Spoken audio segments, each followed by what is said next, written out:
From the time Kayla Crawford first picked up a bowling ball when she was 4 and competed in the little bumper leagues, she knew she wanted to take bowling places. Now bowling is taking her places, as in a scholarship to St. Ambrose University. And the appeal of the sport itself has been long-lasting, and she says it will probably last long after she leaves St. Ambrose. My parents, they've bowled since they were probably my age, and my grandmother bowled as well. They've all gotten me into it, like you said, when I was 4, and I've just loved it from the get-go. I love the competitiveness and how teamwork. I just love every aspect of it, and I love the drive. You know, most people would say it's just a fun thing to do on the weekends, but it's, I mean, if you're going to get to the level of averaging over 200, you know, I mean, talk about the process that's involved there and the amount of commitment that you've made, not only being in leagues, but practice-wise too.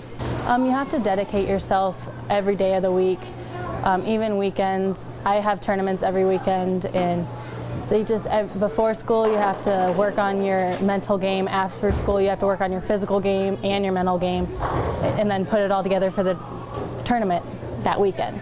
It's definitely just as nerve-wracking and as draining as any other sport. You know, a lot of sports, you go through slumps. Is that true in bowling too? And what do you do to get yourself out, I guess? You just kind of go through the motions and work 10 times harder to get back to where you were, and work even harder on your mental game as well. Work a lot on spares and being accurate with your marks. Kayla is certainly passionate about other things in her life, including softball and volleyball. But after her freshman year, she decided to give those two sports up to focus entirely on bowling. I loved softball and volleyball. I wasn't as good, obviously. I wasn't going to get as far, but I still loved the teamwork of that and playing with all the girls. But bowling, I can get so much further, and I'll get more scholarship with that. And it's just, I have such a passion for that it was hard to think about, but then once I gave it up, it was so much easier. My life became a lot easier, and I had more fun. How special is it to be able to think, you know, I'm going to be representing in college too? You get to wear the Ambrose letters on, you know, on your shirt as you compete for them.